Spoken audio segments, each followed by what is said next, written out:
বর্তমান সময়ে আইন শৃঙ্খলা পরিস্থিতিতে উদ্বিগ্নতার সাথে লক্ষ্য করছি যে দিনে দুপুরে অস্ত্র ব্যবহার করে ছিনতাই হচ্ছে। আমরা লক্ষ্য করছি মানুষের ইচ্ছার ভিত্তিতে নির্বাচিত সংসদ সদস্যদের উপরে হামলা হচ্ছে, এমনকি সরকার দলের আইনুল হক সাহেব, এস এম জাহাঙ্গীর সাহেব, এমনকি স্বরাষ্ট্রমন্ত্রী মহোদয় যখন বিভিন্ন জায়গায় যাচ্ছেন সেখানে পর্যন্ত তাকে কেন্দ্র করে ভুয়া ভুয়া স্লোগান দেওয়াটাও তো আমরা লক্ষ্য করেছি। এই পরিস্থিতিটা তো শুধুমাত্র সরকার দলীয় সংসদ সদস্যদের সাথে না, এই সরকার দলীয় সংসদ সদস্য এবং বিরোধী দলীয় সংসদ সদস্যরা যখন হামলার শিকার হন, তার প্রেক্ষিতে যে মামলা হয়েছে সেই মামলাগুলোর কোনো আসামিকে গ্রেপ্তার না করে বরং তার প্রেক্ষিতে যে মিথ্যা ভুয়া মামলা দেওয়া হয়েছে সেই মামলায় ওই বিরোধী দলের নেতাকর্মীদেরকে গ্রেপ্তার করা হয়েছে। এই প্রসঙ্গে আমি মাননীয় স্বরাষ্ট্রমন্ত্রী পদক্ষেপ জানতে বলেছিলাম যে দিনে দুপুরে প্রকাশ্যে অস্ত্র ব্যবহার করে সাধারণ মানুষের নাগরিকের কাছ থেকে ছিনতাই হচ্ছে, রাহাজানি হচ্ছে, সেই ব্যাপারে বর্তমান স্বরাষ্ট্রমন্ত্রী কী ভূমিকা নিচ্ছেন এবং পরবর্তীতে সরকার দলীয় এমপি সহ বিরোধী দলীয় এমপিদেরকে যে হামলা শিকার হয়েছে সেই হামলায় যে মামলা হয়েছে সেই মামলার আসামিদেরকে গ্রেপ্তার না করে বরং উল্টো যে মিথ্যা মামলা হয়েছে তার প্রেক্ষিতে সেই আসামিদেরকে গ্রেপ্তার করে যে আইনের শাসনের টোটাল কবরচনা করা হচ্ছে, এই ব্যাপারে বর্তমান স্বরাষ্ট্রমন্ত্রী পদক্ষেপ জানতে যাচ্ছে। স্বরাষ্ট্রমন্ত্রী শাহবাগ স্কোয়ারে বক্তৃতা দিয়ে পার্লামেন্টে বক্তৃতা দিয়ে এক কথা না। প্রথম কথা হচ্ছে নির্ধারিত আমি কাউকে উদ্দেশ্য করে বলি নাই, আমি কাউকে বললেন আমি তো আপনারা কথা বলার সময় কথা বলি নাই। মাননীয় স্পিকার, আমি আপনার শেল্টার চাচ্ছি। মাননীয় বিরোধী দলীয় সদস্যবৃন্দ, আপনারা অনুগ্রহ করে স্বরাষ্ট্রমন্ত্রীর বক্তব্য শুনবেন।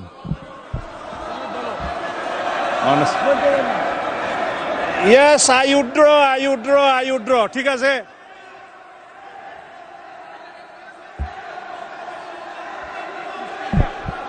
মাননীয় স্পিকার, অনুগ্রহ করে বসুন, স্বরাষ্ট্রমন্ত্রীর বক্তব্য শুনুন। মাননীয় স্পিকার, মাননীয় সদস্যবৃন্দ, অপেক্ষা করুন।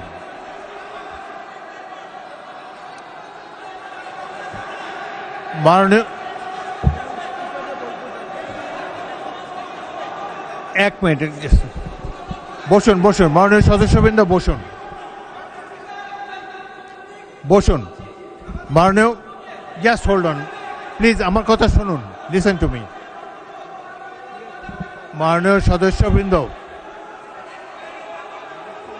বলো।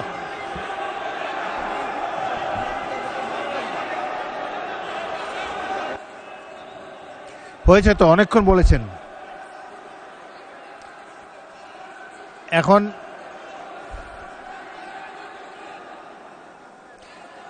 আপনারা অনুগ্রহ করে বসুন, অনুগ্রহ করে নিজের আসনে বসুন।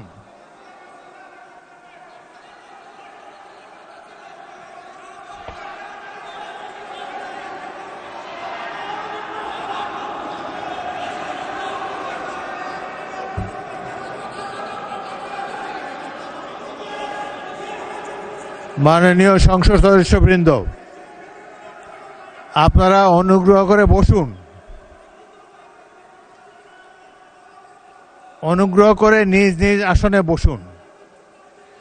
কথা বলার তো অনেক সুযোগ আপনাদেরকে দিচ্ছি, এইভাবে ঢালাও না বলে মাইকে বললে তো সবাই শুনতে পায়। আপনাদেরকে সুযোগ দেওয়া হবে, যখন সুযোগ পাবেন মাইকে বলবেন। আরেকটি কথা আমি বলতে চাই, যেখানে আপনাদের বিরোধী দলের চিফ হুইপ দাঁড়িয়েছে, সামনের সারির সদস্যবৃন্দ দাঁড়িয়েছে, তখন অনুগ্রহ করে পিছনের সারি থেকে বক্তব্য দেবেন না। আপনাদের নেতারা কি বলে সেটা শোনার চেষ্টা করবেন। একটু ধৈর্য ধরে অপেক্ষা করুন, প্রচুর সুযোগ আছে আপনাদের জন্যে। এই সংসদে বক্তব্য দেওয়ার প্রচুর সুযোগ আছে, আপনারা নিশ্চয়ই লক্ষ্য করেছেন। এটা তো আওয়ামী লীগের আমল না, এখানে আপনারা ইচ্ছা মতো সরকারকে ক্রিটিসাইজ করতে পারছেন। আরেকটি,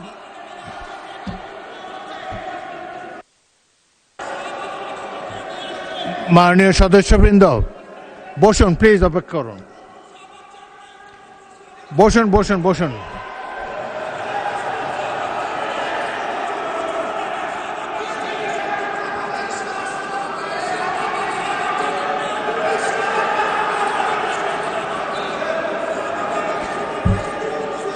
অনুগ্রহ করে নিজের নিজের আসনে বসুন।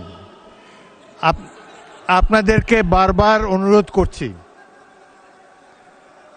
আপনাদেরকে স্পিকারের আসন থেকে বারবার অনুরোধ করা হচ্ছে, অনুগ্রহ করে বসুন। আপনাদের তো উত্তর দেওয়ার সুযোগ পাবেন।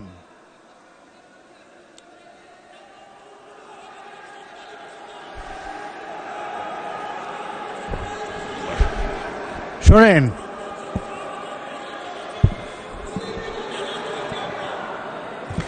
আপনারা স্বরাষ্ট্রমন্ত্রীর উত্তর শুনুন, তারপর যদি প্রয়োজন হয় আপনারা বলতে পারবেন। কিন্তু এই যে স্পিকারের কথা বলার সময় যে জোশটা আপনারা দেখাচ্ছেন, এটা সংসদ পরিপন্থী কাজ। সংসদের রীতিনীতি মেনে কার্যক্রম পরিচালনা করতে হবে। আপনাদের কাছ থেকে আমি সহযোগিতা কামনা করছি। মাননীয় মাননীয় না না ঠিক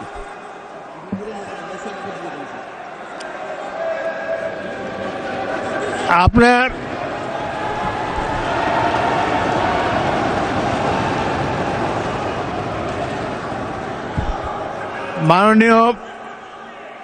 মাননীয় স্বরাষ্ট্রমন্ত্রী বক্তব্য দেবেন, তারপর আমি বিরোধী দলের নেতাকে দেব। আপনি বসুন। মাননীয় স্বরাষ্ট্রমন্ত্রী, আপনি বক্তব্য দেন, তারপর আপনি বলবেন। বিরোধী দলের নেতা অপেক্ষা করুন, তার বক্তব্যটা শেষ করুন, তারপর আপনি বলবেন।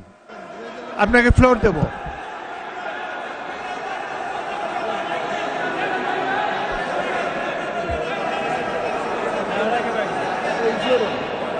মাননীয় সদস্যবৃন্দ, প্রশ্ন উত্তরের সময় একজন মন্ত্রীকে যদি উত্তর দিতেই আপনারা না দেন, উত্তর উনি দিন, তারপরে যদি উত্তর পছন্দ না হয় আমি বিরোধী দলের নেতাকে মাইক দেব।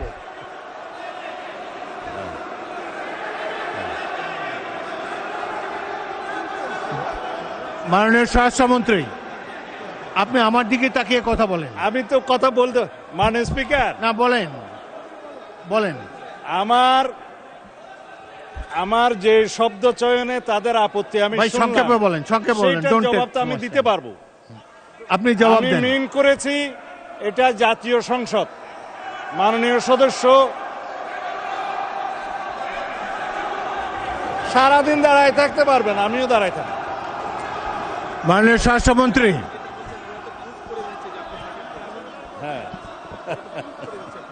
মাননীয় স্বরাষ্ট্রমন্ত্রী, আপনি প্রশ্নের উত্তর দেন, মাননীয় আর তাদের স্পিকার, দিকে তাকায় বক্তব্য দেবেন। আপনি যদি আমাকে কথা address না করে বলেন। বলতে দেন তাহলে কিসের বাক স্বাধীনতা? আপনি আমাকে অ্যাড্রেস করেন, বলেন। না, আমি আপনার দিকেই তাকিয়ে কথা হ্যাঁ, বলছি। বলেন, সংক্ষেপে মাননীয় বলেন। স্পিকার, আমাদের এখানে প্রশ্ন যেমন স্পেসিফিক করতে হয়, এই সংসদে সম্পূরক প্রশ্নও একই রকম করতে হবে। আমি যদি কথা নাই বলতে পারলাম, এটাই যদি ডেমোক্রেসি আপনি হয়, উত্তর দেন। মাননীয় আমি সদস্য কি উত্তর দেন। শুনতাম? কেউ তো শুনছেন। আপনি উত্তর দেন, প্রশ্ন যে করেছে তার তিনি উত্তর দেন। প্রথমে বলেছেন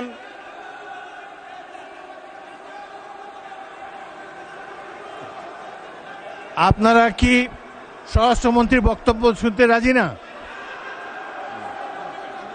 স্বরাষ্ট্রমন্ত্রীর বক্তব্যের পর আমি বিরোধী দলের নেতাকে দেব। কোথায় চিন্তায় হয়েছে বলতে হবে। কোথায় মাননীয় তার সদস্যবৃন্দ, বিরুদ্ধে আপনারা বিরুদ্ধে 2 মিনিট মামলা ধৈর্য হয়েছে, ধরে তারা অপেক্ষা আমাকে করুন। আসমানের উপর কথা দিতে হবে না। মাননীয় স্বরাষ্ট্রমন্ত্রী, আপনি জবাব দেন। মাননীয় স্পিকার, নূতন কোথায় বিরোধী দলীয় কোন এমপির মামলায় আসামি গ্রেপ্তার হয় না সেটা স্পেসিফিক প্রশ্ন দরকার। বলেন, তারপর বলেন। এবং কোথায় ছিনতাই হয়েছে, আসামি গ্রেপ্তার হয় নাই, সেটার স্পেসিফিক বর্ণনা দরকার। শুধু হাওয়াই ভাবে যদি বলা হয়, আমভাবে যদি বলা হয় যে এই সমস্ত হচ্ছে, প্রতিকার কি? বিরোধী দল এমপির উপর হামলা হচ্ছে, প্রতিকার কি? স্পেসিফিক কোশ্চেন করতে হবে। সেই জন্য বলছি এটা মহান জাতীয় সংসদ, বাইরের বক্তৃতা এখানে চলে না। ওকে, ধন্যবাদ। স্পেসিফিক প্রশ্ন করতে হবে, ধন্যবাদ মাননীয় specific স্বরাষ্ট্রমন্ত্রী। উত্তর দিতে হবে। মাননীয় That was my intention. Enough. Thank মাননীয় বিরোধী দলের নেতা।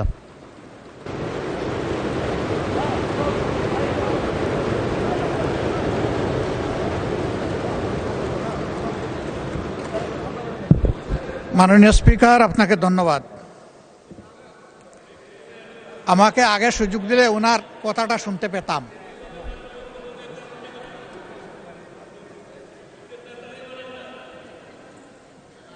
বক্তব্য কি আপনি দিবেন না আমি দেব? মাননীয় স্পিকার, এটা অশোভন, এটা অশোভন। আমার বক্তব্যের সময় যদি এইভাবে কমেন্টস করা হয় তাহলে আমার এখানে দাঁড়ানোর প্রয়োজন নেই। বলেন মাননীয় বিরোধী দল নেতা, বলুন আপনার বক্তব্য বলুন। আপনি মাননীয় স্পিকার, আমি সম্মানিত সংসদ সদস্য এবং স্বরাষ্ট্র মন্ত্রীর প্রতি সম্মান রেখে বলতে চাই, আজকে নতুন করে তিনি এই শব্দগুলো উচ্চারণ করেন নাই। সংসদ অধিবেশন যেদিন থেকে বসা শুরু হয়েছে সেদিন থেকেই তিনি তুচ্ছ তাচ্ছিল্য করে সবাইকে বক্তব্য। উনি নিজেকে কি মনে করেন আমি বুঝতে পারি না। এমনকি তিনি সেই দুঃসাহস এখানে দাঁড়িয়ে তিনি দেখিয়েছেন, তিনি বলেছেন যে এই সংসদে তিনি শিক্ষকের ভূমিকা পালন করবেন। আমরা তার ছাত্র হওয়ার জন্য এখানে আসি নাই। মাননীয় স্পিকার, শিক্ষকতা করতে হলে তিনি একটা ইউনিভার্সিটি খুলুন, ওখানে যার পছন্দ গিয়ে ভর্তি হবে, ওনার লেকচার শুনবে। আজকে একই বক্তব্যে দুইবার উনি অ্যাটাক করে ফেললেন। আমার সঙ্গীরা তো মনে করে, আমি নিজেও মনে করি যে এইটা কালচারাল না, এইটা পার্লামেন্টারিয়ান ফ্যাসিজম। এটা হওয়া উচিত না। উনি এই পল্টন আজকে নতুন করে বলেন নাই, হিট দিয়ে কথা বলেন নাই। আজকে আমি সুস্পষ্টভাবে দায়িত্ব নিয়ে বলছি, এই পার্লামেন্টের সৌন্দর্য বিধানের জন্য উনাকে দুঃখ প্রকাশ করতে হবে এবং উনার বক্তব্য সংসদের এই কার্যপ্রণালী থেকে এক্সপাঞ্জ করতে হবে। যদি এইটুকু করে আমরা বসবো, না হইলে এখানে বসা অপমান নিয়ে আমাদের এখানে বসার কোনো প্রশ্নই উঠে না। মানে আপনাকে ধন্যবাদ। মাননীয় সদস্যবৃন্দ, জাতীয় সংসদ জনগণের আশা আকাঙ্ক্ষা প্রতিফলন করার জন্যে সবাই আমরা দায়িত্ব পালন করছি। সংসদ দেশের গর্ব, জনগণের প্রতিষ্ঠান, হাউস অব দি পিপল। এই প্রতিষ্ঠান পরিচালিত হয় কিছু আইন কানুন রীতি নীতি অনুসারে। বিশেষ করে রুলস অফ প্রসিডিওর যদি ফলো করা না হয় তাহলে সংসদ কার্যকর থাকে না। আমি গভীর দুঃখের সাথে লক্ষ্য করছি যে ক্রমেই কিছু কিছু সদস্যের মধ্যে আমি অসহিষ্ণুতা লক্ষ্য করছি। জাতীয় সংসদ 5 বছরের জন্য নির্বাচিত হয়েছে। এখানে প্রত্যেকেরই কথা বলার স্বাধীনতা আছে। আপনারা সরকারি দলকে, বিরোধী দলের যেটা দায়িত্ব, সরকারের নানা ধরনের ত্রুটি বিচ্যুতি সম্পর্কে আপনারা সঠিকভাবে বক্তব্য রাখছেন, আরও ভবিষ্যতে রাখতে পারবেন। কিন্তু একজন মন্ত্রীকে তার বক্তব্য তো শেষ করতে দিতে হবে। একজন মন্ত্রী তার বক্তব্য শেষ করার পরে আবার আপনারা দাঁড়ালে আমি পয়েন্ট অফ অর্ডারও দিতে পারি, পরবর্তী প্রশ্ন উত্তর পর্ব তো জারি রয়েছে। সুতরাং কথা বলার সুযোগ এবং স্বাধীনতা আপনাদের রয়েছে। কিন্তু আমি দেখলাম যে বিরোধী দলের নেতা দাঁড়ালো, পিছন থেকে বেশ কয়েকজন দাঁড়িয়ে, তাদেরকে বসানোই যায় না। সংসদে তো কথা বলার জায়গা, কথার মাধ্যমে, যুক্তির মাধ্যমে অপর পক্ষের বক্তব্যকে খণ্ডন করা যাবে। তো আজকে যে কথা মাননীয় বিরোধী দলের নেতা বলেছেন সেটি আমি পরীক্ষা করে দেখব। যদি অসংসদীয় কিছু থাকে তাহলে সেটাকে এক্সপাঞ্জ করা হবে, কিন্তু কথা বলার স্বাধীনতা হরণ করবেন না। আপনারা যে কজন আছেন তার 2 গুণ 3 গুণ এই পাশে আছে। সুতরাং শব্দ করে বিচারের বাণীকে স্তব্ধ করা যাবে না। আমাকে সংসদ পরিচালনা করতে দিন। আমি আমার জ্ঞান বুদ্ধিমতো নিরপেক্ষভাবেই সংসদ পরিচালনা করার চেষ্টা করছি এবং আপনাদের সকলের চাইতে অনেক অনেক বছর, 40 বছর এই সংসদে আছি। অতীতের সংসদগুলোর অনেক খারাপ রেকর্ড আছে। এই সংসদে, বাংলাদেশের সংসদে স্পিকারকে হত্যা পর্যন্ত করা হয়েছে। সুতরাং অতীতের দিক থেকে তাকিয়ে আমি তো মনে করি একটি ভালো সংসদ আমরা পেয়েছি, জনগণের সঠিক নির্বাচনের মাধ্যমেই পেয়েছি। আপনারা উভয় পক্ষকে আমি ধৈর্য ধারণ করার জন্য অনুরোধ জানাবো। এখন প্রশ্নোত্তর পর্ব শেষ হয়েছে। আসরের নামাজের জন্য কতক্ষণ আছে টাইম?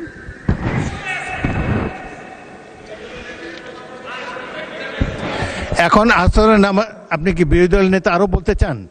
আপনি এমন কিছু বলবেন না যে এই ডিবেটটা প্রলং হয়। এখন তো দেখেন সবাই শান্তভাবে বসে আছে। আমি তো বললাম যদি স্বরাষ্ট্রমন্ত্রী অসংসদীয় কিছু বলে থাকেন তাহলে এক্সপান্স করব। জাতীয় সংসদের আগের প্রসিডিংগুলো দেখেন কত ধরনের বক্তব্য হয়। আমি আশা করব যুক্তি নির্ভর এবং অপর পক্ষের প্রতি সম্মান রেখে বক্তব্য সবাই রাখবেন। অসংসদীয় কোনো কিছু যদি বলে থাকেন সেটা আমরা দেখব, কিন্তু এই যে কথাই বলতে দেবেন না, এই অ্যাটিটিউড খুবই খারাপ। আপনারা যখন বলবেন আমি এই পক্ষকেও অনুরোধ করব চুপ করে বক্তব্য শোনার জন্যে, আবার এই ট্রেজারি বেঞ্চ থেকে যখন বক্তব্য দেবে তখন আপনারা ধৈর্য ধরে কথাটি শোনার মতো ধৈর্য ধারণ করবেন। এটা না হলে তো সংসদ চলবে না। পরমত সহিষ্ণুতা না থাকলে গণতন্ত্র ব্যর্থ হবে এই দেশে। আচ্ছা যাই হোক, এখন আমি প্রথমে মাননীয় বিরোধী দলের নেতা, আপনাকে বলতেই হবে, আপনি এই প্রসঙ্গে বলবেন নাকি অন্য কোনো প্রসঙ্গ? বিরোধী দলের নেতাকে মাইক দিন। মাননীয় স্পিকার, আসলে এক্সপাঞ্জ হ্যান্ডস্পট করারও ইতিহাস আছে, আবার পরীক্ষা করে দেখারও ইতিহাস আছে। আজকের বিষয়টা একবারে স্পষ্ট, এটা তো আর পরীক্ষা করে দেখার কোনো বিষয় নেই, এবং এটা রিপিটেডলি এগেইন অ্যান্ড এগেইন এই কথাগুলো এখানে এসেছে। 2 নম্বর, আপনার একটা কথায় সামান্য সংশয় এবং কষ্ট সৃষ্টি হয়েছে।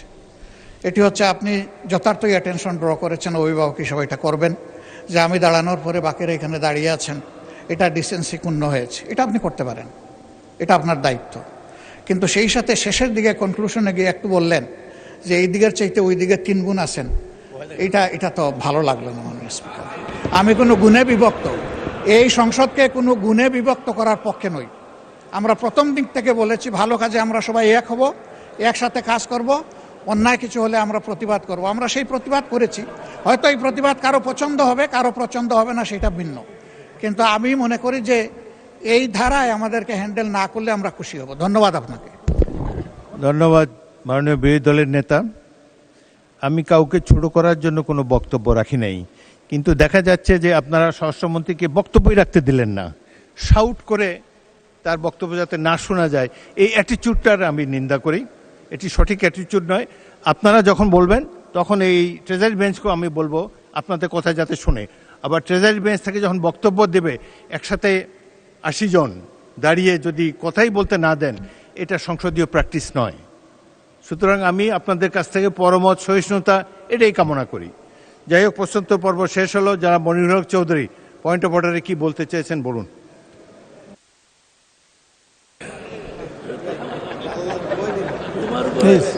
দেখো মাননীয় স্পিকার, আপনাকে আবার এখানে ফেরত পেয়ে আলহামদুলিল্লাহ। আপনার জন্য অপেক্ষা করছিলাম এই পয়েন্ট অফ অর্ডারটি রেজ করার জন্য। এই সংসদে বেশ কয়েকবারে আসার সুযোগ হয়েছে। গত 14 তারিখে বাজেট বক্তৃতার প্রথম দিনেই আমার বক্তব্যের শুরুতে একটি গল্পকে কেন্দ্র করে আপনার আসন থেকে আমার বক্তব্যের কিছু অংশ এক্সপান্স করেছিল। এটা স্পিকারের এখতিয়ার। যার বক্তব্য এক্সপান্স করা হয়েছে তারও জানার অধিকার আছে কোন শব্দটি অসংসদীয় যেটা এক্সপান্স করেছে, সেটা আমি জানতে পারি নাই। আর এক্সপান্স হওয়ার পরে এটা নিয়ে সংসদে কোনো কারো পক্ষের আলোচনা হওয়ার সুযোগ নাই। যে যারটা এক্সপান্স তিনি জানতে পারেন, জানতে চাইতে পারেন, নোটিশ দিতে পারেন। আমার খেলা সেই ব্যাপারটি হয়নি। আপনি এরকম নামাজের বিরতি দিয়ে দিয়েছিলেন। নামাজের বিরতির পরে আমার এই বক্তব্যকে কেন্দ্র করে সম্মানিত কোনো সংসদ সদস্য বলেছেন আমি মানবতা বিরোধী আচরণ করেছি, আমি বর্ণ বৈষম্যবাদী। মাননীয় স্পিকার, এটা আমার দলেরই এক সদস্য বলেছেন নীল নদের পানি যেমন নীল হয় না, সকলে দাঁড়িয়ে রাখলেও নাকি মুসলমান হয় না। আমার ধর্ম বিশ্বাসে আঘাত করেছে, আমার ইজ্জতে আঘাত করেছে। আপনাকে 302 দ্বারা আমি নোটিশ দিয়েছিলাম জানার জন্য যে আমার কোন শব্দটা এক্সপান্স হয়েছে। এটা এই বয়সে আমার জানার অধিকার আছে। এছাড়াও আরও প্রশ্ন আছে যেগুলো আমি আর আজকে তুলতে চাই না। ইতিমধ্যে হাউস গরম হয়ে গেছে, আমি বললে আরও গরম হতে পারে সবাই মনে করে। না বলে বলবো, আমার ইজ্জত রক্ষার খাতিরে সংসদের ইজ্জতের খাতিরে আমার ইজ্জতের খাতিরে, প্রবীণতার ইজ্জতের খাতিরে আমাকে বলতে হবে আমি কোন শব্দটা অসংসদীয় বলেছি। 1, 2, পরে যারা বক্তব্য দিল, আমার পক্ষে যারা দাঁড়িয়েছে তাদেরকে বক্তব্য দিতে দেওয়া হয়নি। ব্রেকের পরে যাদেরকে বক্তব্য দেওয়া হলো, আমার দল সহ কয়েকজন আমার দাড়ি নিয়ে কটাক্ষ করেছে, আমার বিশ্বাসের উপর আঘাত এনেছে। দাড়ি কারো ব্যক্তিগত ব্যাপার না, দাড়ি নবীর সুন্নত। এই নিয়ে কটাক্ষ করার এখতিয়ার এই সংসদে কেন বাইরেও কাউকে দেয়নি। আমি বিচার চাই। মাননীয় স্পিকার, আমি নোটিশ দিয়েছি 300 দ্বারা, আমি আশা করি এটার আনুষ্ঠানিক জবাব আমি পাবো। ধন্যবাদ মাননীয় স্পিকার। মাননীয় সদস্য, এই ঘটনা যখন ঘটেছে সে সময় আমি সংসদে ছিলাম না। আমি কার্যপ্রণালী বিধি পরীক্ষা করে দেখব, সেখানে যদি অসংসদীয় কোনো কিছু থাকে, আপনাকে জানানোর মতো কোনো বিষয় থাকে, সেটি জানানো হবে। তবে মাননীয় সংসদ সদস্যবৃন্দ, আমি কিন্তু সংসদের ভবিষ্যৎ নিয়ে কিছুটা চিন্তিত। আজকে যেইভাবে একে অন্যকে কথা বলার ক্ষেত্রে বাধা দেওয়ার প্রচেষ্টা লক্ষ্য করেছি, এটি সংসদের জন্য কোনো ভালো লক্ষণ নয়। অনেক কষ্টের পর গণতন্ত্র অর্জিত হয়েছে। এই গণতন্ত্র যাতে বহাল থাকে সেজন্য সংসদের প্রতিটি সদস্যের দায়িত্ব এখানে রয়েছে। এবং আমি আপনাদেরকে আবারও বিনীতভাবে অনুরোধ করব, আপনার রুলস অফ প্রসিডিওরটা একটু পড়েন। স্পিকার যখন বলে প্রতিটি সদস্য নিজের আসনে বসতে হবে, এই আইন, এই রীতি যদি আপনারা ভঙ্গ করেন বা না মানেন, তাহলে সংসদ কিন্তু বেশি দিন চলবে না। আপনাদের সবাইকে ধন্যবাদ। এখন আমি আসরের নামাজের জন্য আধা ঘন্টা বিরতি দিচ্ছি।